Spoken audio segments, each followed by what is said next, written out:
we need a term that we don't have.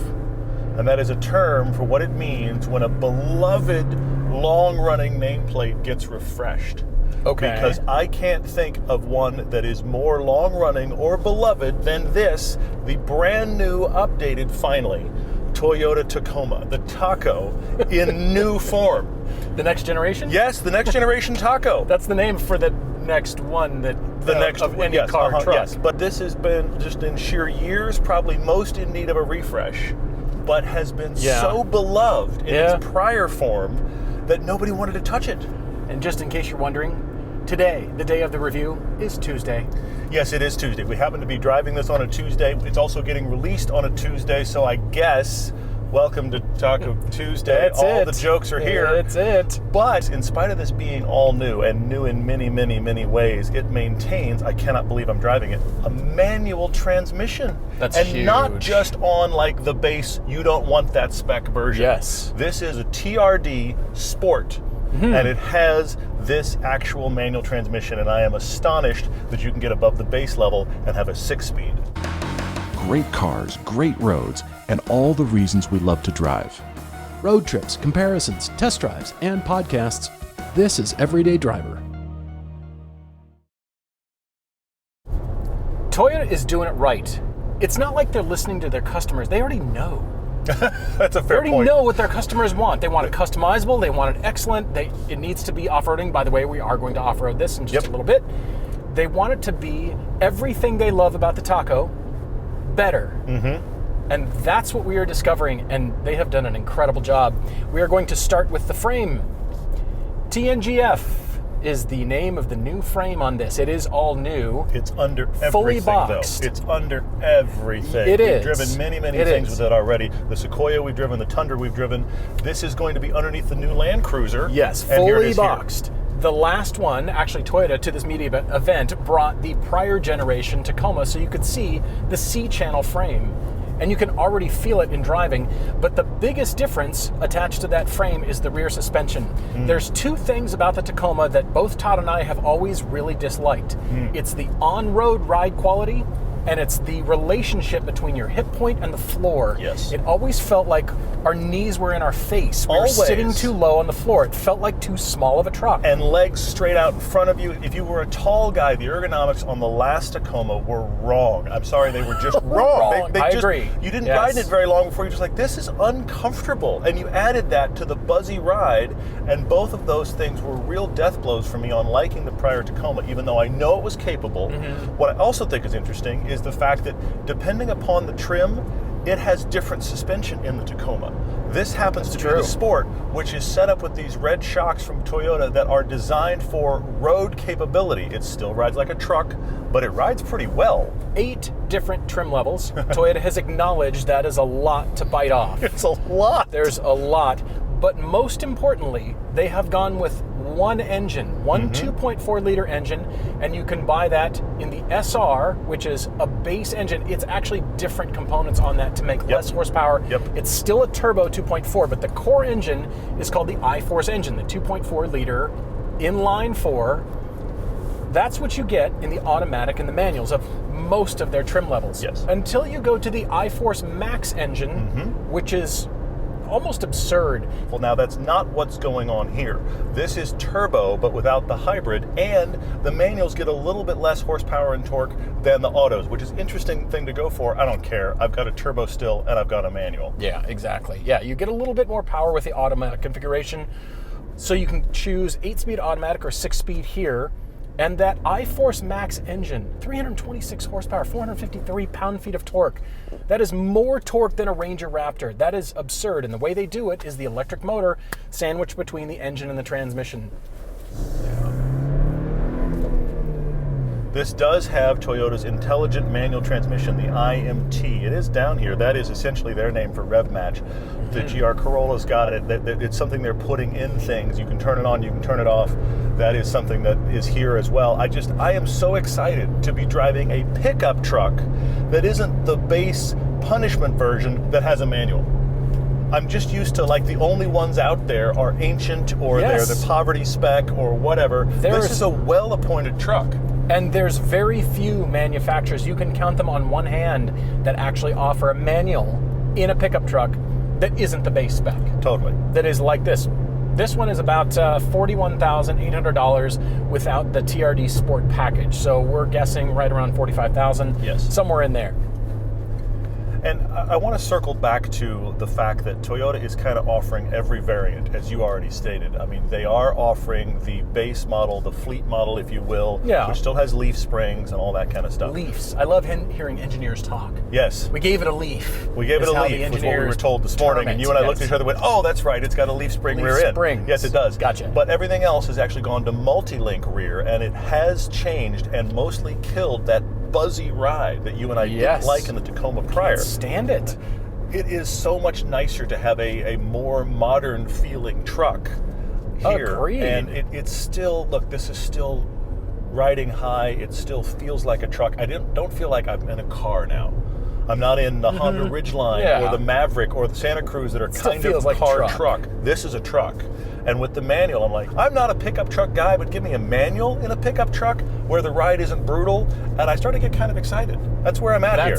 That's this. I'm very surprised it exists at all. For this generation, there are 8 trim levels. The top 2 we do not have with us. That is the TRD Pro and something newly introduced called the Trail Hunter. Now, they kind of do what their name suggests, and it is only with the TRD Pro that you get the isodynamic seats with the shock valving, the air shocks that are in the backs of the seats. You can control the pressure, you can lock them out, but it is designed for high-speed overlanding, which means you can have lateral movement, shock absorption, and vertical movement as well. Craziness. If you get a TRD Pro, you automatically get the isodynamic seats. It is not an option. Air pump. It does come with it. It's like a bike pump. It comes with a Toyota air pump. It looks like a bicycle pump. Yes. We gave you pump-up seats. Here's the pump. Here it is. So when you get the TRD Pro, you get the seats automatically. But most pickups, people are going to drive on the road. And so that's what the TRD Sport is all about. It comes with more road-worthy tires rather than thinking off-road, even though I'm sure this would be just fine.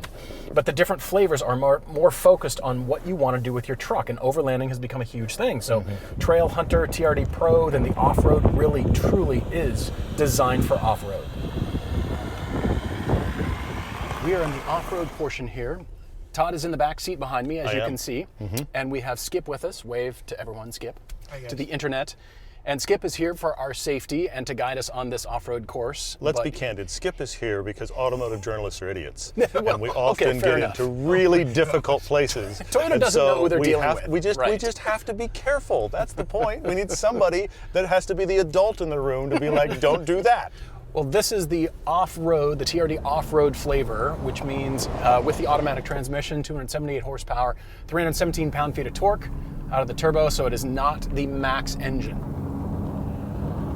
Face the trail, we'll get lined up here, and we're going to shift into 4 low. Okay. Right up top is an obstacle that we've built for you. It simulates left foot braking with crawler gear here, so excellent. We're going to shift into 4 low. So first of all, we need to drop it into neutral. Okay, back into neutral. And then you'll squeeze this and turn it over to the left, and then you'll look in your instrument cluster there, and it shows you're into 4 low just like that. That was fast. Extremely fast. That's very rare. You have to wait with every other truck. You have to sit here and it blinks and... Yeah, that's very impressive. I love wow. As not being a very patient person, sometimes it's nice just to have what you want when you want it. But I mean, the best thing is on off-road is to be impatient with all of your off-roading. Exactly. And that is the recipe, right? Yes. All right. That's perfect. Look at this pile of rocks. And then just let it do its job there. Foot off the gas. Straight. Do I feed in the power a little bit? Straight away. And then, nope, you're good. It'll do everything for you. It'll do everything. That's You fascinating. can feel it, recognizing you're on an incline. The RPMs raise. Yes. It also recognizes a decline and a descent, so it'll slow you down. It's too easy. And it simulates left foot braking. So, unbelievable. Okay, so it's thinking. My foot is off the gas and brake. I'm doing nothing. I am steering based on Skip's inputs. It's just thinking. This is fascinating. Isn't that amazing? Toyota has made it very easy on a truck that could already do that without this system. Absolutely. We're going to get into about a 30-degree descent on this particular hill here. So what I'll do is I'll start slowing us down just a little, and that's just by turning this knob. Again, my foot is off the brake and gas. I have done nothing. My knees are pulled back. You can feel it slow down just another Yeah. inch. 30 degrees, huh? It's skittering a little bit, but you know. Under control there, though. It is. For sure, It yeah. very much is. That we are leaving the sway bar connected for the first section of these undulating whoop-de-doos. And we're gonna leave it there for now. We're still in 4 low, but we do have the rear diff locked. And I'm just letting the truck kind of think, although, yeah, I'm doing nothing with the gas so far. Okay, the truck is fine. It's managing these extreme undulations pretty well, but you can definitely tell the attitude of the truck could use a sway bar disconnect. So now we're going to switch to your sway bar button right down here on your instrument panel. This is sway bar disconnect. Do we need to hold this down or is it instantaneous? Yeah, you can just push that. You can also do it under load. Oh, you You don't can. have to be flat, stopped, which is really impressive. And it was quick. Very quick. Yep. That's fantastic. All right, we good to go? Good to go. We're still rolling. And I think you're going to feel a big difference here. I heard the click. That is quite a bit different. Very noticeable, isn't it? It's instantly noticeable because just look at the hood.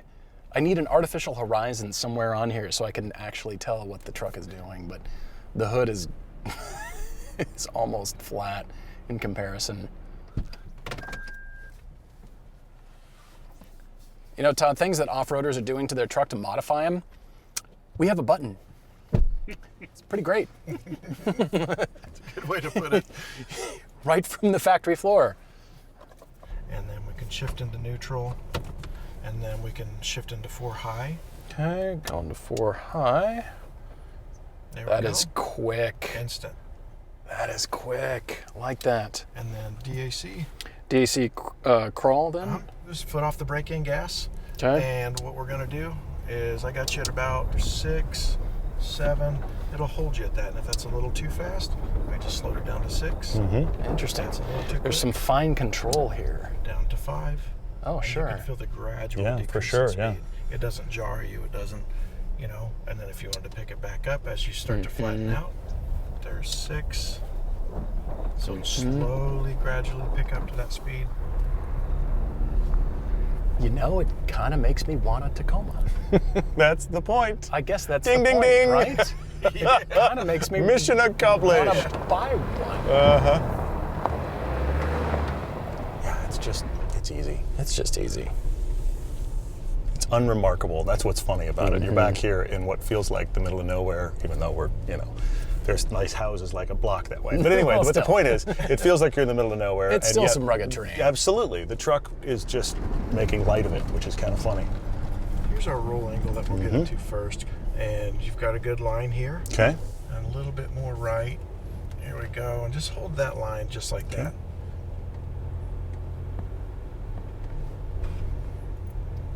There we go.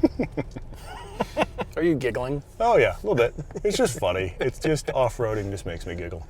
It's ridiculous. There's something about It it. is. It's just you're back a kid in a sandbox again. You're like, Yes. oh, that does that. That's cool. You're rocketing through the course now. You're just blasting. Well, I've seen it though. Is I got that to scout mode it on last the time. dial down here? Blast mode. mode. We just Blast picked it mode, when yeah. we weren't looking. Okay. It's right above thought- sand. That's where it was. Love it, love it, love it. Yeah, okay, that feels like a 45-degree angle. Yeah, it when the does. horizon is here and the hood is there, you're See? like, that's not normal. We need an artificial horizon on the screen here. Now look. Okay, look at my knees. My knees are way up here. Hand on the hockey puck, deciding speed. Fascinating. And candidly, look, this is not a feature that is unique to Toyota. It's just that it's cool to see all of these features on the new Tacoma, and it is so easy to work with. And you said it when you were driving, Paul. The transitions between these settings are pretty much the minute you made the move. there's so much think time in so many of these systems like this that this has almost no think time. I'm just used to, if you will, the system loading. And this is just like, all right, let's do that now, which is very impressive. So the think time will go down in the future because then the truck will just know That's when the AI what we're off-roading thinking. happens. Yes, it's, And there won't I be see. a dial anymore. It will just know Yeah. because we've thought what we want to do. So you said I hit the crawl to You deactivate, got right? it. Hit the button and you're Yeah, back and in now done. I'm back. Yeah, okay. Yeah, that's Control everything. so easy. That's the thing I'm really struck by is the speed of the transitions and how easy it is to use. Yeah, this definitely continues the tradition of the Tacoma where it just feels like, what would you like to do today? There's not a question mark of, should we take the Tacoma? Can it handle it? Right. 'Cause We the haven't answer even made this typically thing is yes. sweat. No, we haven't. We really haven't. It is not upset. Yeah. And of course, there's a lot of discussion about the fact that the engines that everybody's come to love, you know, the V8 and the Tundra, the V6 and the Tahoe, they've now gone away in replacement of smaller turbo engines. But the flip side of that equation is the fact that you've ended up with a lot of torque all the time. Most of the obstacles I've done since I got in the driver's seat, I've done without a foot on the gas. It's just got torque very low as like 1700 RPM that just pulls you through stuff. You're not even thinking about it. I've been in so many off-roaders, we all have, where the torque is pretty low and you have to put your foot in it to get it to kind of growl and wind up. This just has it right away. Okay, so let's look at the styling. You could think this just looks like a mini Tundra, and many styling features on here kind of do. The Tundra sets something, and it does look good. The elements really do translate well here. What is cool is this truck is not really any bigger than the prior generation, but the styling is really aggressive. It's really chunky. So you can go nuts with the aftermarket catalog, but the best part is the tailgate with the button on the side. You push it and it drops open. But on this, you can push it again and it automatically closes the tailgate for you. Little things. They have put so much effort into doing this. And you know, when we're talking about the 2.4 liter engine, the engineer has told us they think in terms of cooling, because when you're rock crawling, you're going slow, you're not getting the airflow that you need. And so they said that they used a 70 millimeter inlet for cooling into the engine, which is something they would do in a V8 with twice the displacement and twice the cylinders. But they're always thinking this has to actually run. This, people depend on these, and that is what really gives the Toyota goodness. That's what people love about Toyotas. I'm finding that everywhere, especially when you jump into the interior. Giant screen that works, the instrumentation is excellent, and it's one of those trucks that just makes sense. As soon as you get in and start driving it, and you're wondering where controls are, you're wondering how things work, it really is easy to understand. HVAC is knobs and buttons. Yay, Toyota. I wish everybody did this. And they are, to your point, they are large, big and chunky. They're easy to use. You could use this in work gloves or whatever, but heated and cooled seats? Granted, we're not in the base model, but heated and cooled seats for a truck that's roughly $45,000 that actually you could use as a daily. I mean, I'm not a big guy that recommends using a pickup as a daily, but at least this is the right spec for it, and I still cannot believe it has a manual. I'm so excited about that. That is cool.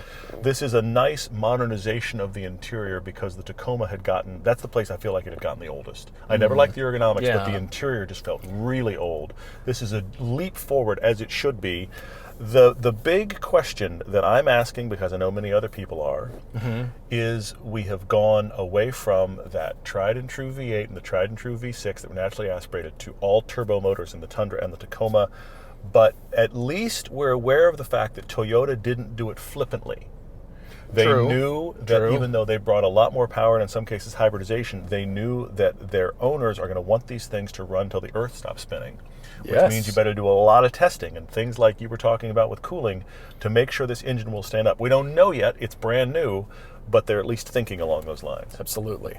All right, so it's your turn. Pick up You truck with a manual. You get to drive the manual. Look at this. There's a purse hook down here. There's a giant grab handle.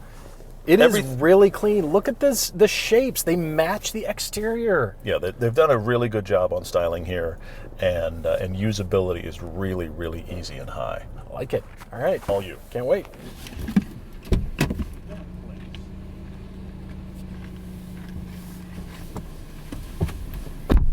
while we're talking trucks, if you're looking for a Tacoma, that is the prior gen, which was around for a while, or even maybe this new gen, you need to go to autotempest.com. They have everything. They've got old trucks, new trucks. You can look for any old Toyota truck you'd like. Yep. You can look for that Tacoma because you've decided you are old school and you will not accept turbos, or you can come and find one of the new ones right now. autotempest.com/everyday tells them that we sent you. That's right, autotempest.com. All the cars, one search. Well, speaking of longevity, and Toyota has committed to a manual transmission for this generation, which means we have another 15 years of manual transmission trucks. That's a good point. Yes? You would think if they're selling it in a manual right now, unless nobody buys it, please somebody buy it. But if nobody buys it, then maybe they stop. But theoretically, they have understood that there will be a buyer for a manual transmission truck for at least this generation, which to your point is going to be a while. I mean, it feels like peanut butter and jelly. It just feels natural. It is really to have nice. a manual transmission It's nice. in this truck, and it doesn't have a heavy feel to me. Nope. You know, I've always appreciated the Tacoma for its off-road capability, and I've always dreaded driving them on-road. But this one has the multi-link rear suspension, and it's absolutely brilliant. It has changed the character of what Tacoma means to me. Interesting. Okay, it's affected you that much. I mean, the last one was bad on road. It was bad, but Yeah. I'm not saying this rides suddenly like an SUV. No. It doesn't ride suddenly like it's got independent rear suspension. You still feel like it's a truck, but it's not beating you up. It's now comfortable. And with the amenities that Toyota has given you, I could see this actually on a road trip, and I'm not dreading it. And it feels big enough and substantial enough, but it doesn't feel like, it's the stripped down model. Yeah. And that's the only way you can have a manual. And the ride is terrible because it's a pickup. Of course it is. Not in a Tacoma. That's amazing to me. I mean, they have definitely been surpassed in the prior gen by everybody updating their trucks before Toyota. And we had other trucks we were liking more than the Tacoma because everybody else had updated their truck and made it ride a little better. Well, here comes Toyota updating as well to try to be back in the leader position. And you look at that, the TRD Pro, which again isn't going to ride great on the road because it doesn't have this road setup. That is for your serious off-roading with the crazy shocks in your seats now. I'm calling it now. There's going to be seat wars because every manufacturer is going to look at those isodynamic seats and think, Toyota is doing something interesting over here. Why don't we have something like that, marketing team? Come up with a cool name for it. We're going to design shock absorbers in our seats, and you can have them on the off-road model, and seat wars are coming to your neighborhood soon. Well, that'll be the trade-off. I love it. That'll be the trade-off for having a suspension that is really not right for the road. And then your seat covers for you. In this case, we're in normal seats that are actually, the ergonomics are better, thankfully. They needed to be. The ergonomics are better. They're dramatically improved for me. I'm in normal seats, and the ride is okay. It's truck-like, not bad. And then, speaking of truck-like, this manual transmission has really long throws in a good truck feel. Yeah, it does. It's not heavy and difficult to use, which sometimes truck transmissions can be. That's not the problem. But it doesn't feel like a little snicky sports car with little tiny moves of the clutch. You have to move the stick and move the clutch, which feels appropriate for a truck. You're right. It does feel truck-like. All right, here we go. After it.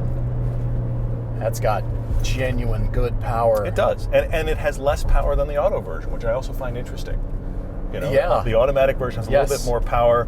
It's got the 8-speed. So this isn't even the max yet. No, not at all. Even with this having a slight reduction from manual, we're not driving this right now and thinking, I wish it was more powerful. The automatic version of this, not going max, has a little more power, and then you have the extra max that is over and above.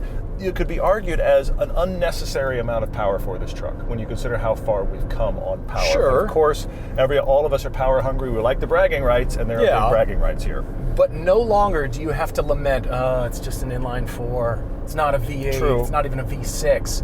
What do you got under there? And the power, when you drive it, none of that matters anymore. True. So I have a thought for all of you who own Tacomas. Maybe you've thought of buying one. You've seen the 20-year-old ones. People see pristine Tacomas and try to buy them off of those owners. That's true, yeah. I think Toyota has given you a reason to sell your old truck and buy the new one. Ooh, okay. Because all those Tacomas are beloved.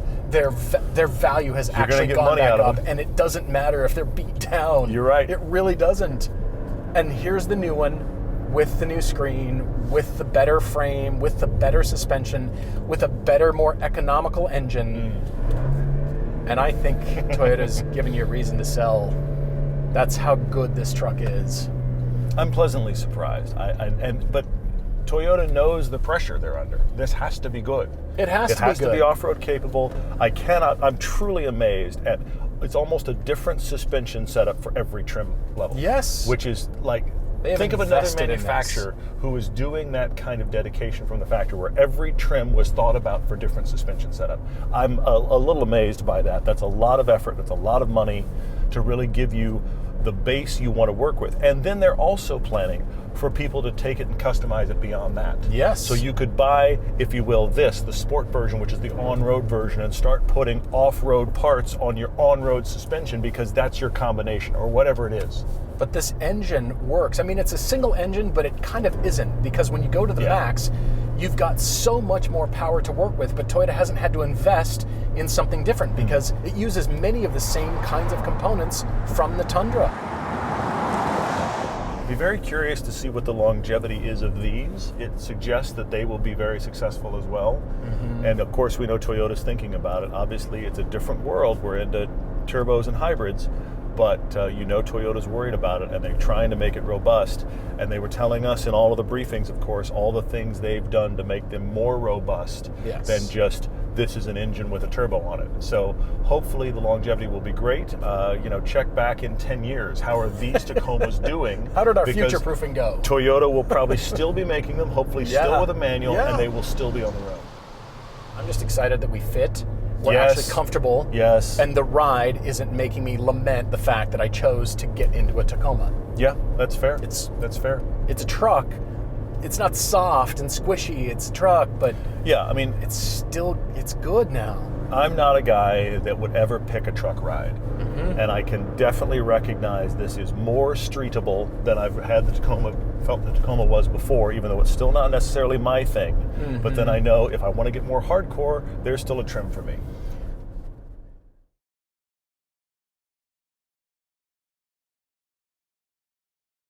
It's Tuesday. You hungry for tacos? I'm not. Here's the thing. It's Tuesday. They keep feeding us tacos I know. on this press launch. I am good on tacos for a while. I like tacos. I They were delicious. like tacos too. They were very good. But you know what? I get the joke. Could we eat something else? Like bash you over the head with a joke. Tuesday. Do you not Tacoma, get it yet? Taco. Yes. I'm full. Joke has landed. I've had tacos. They were excellent. Can we please move on?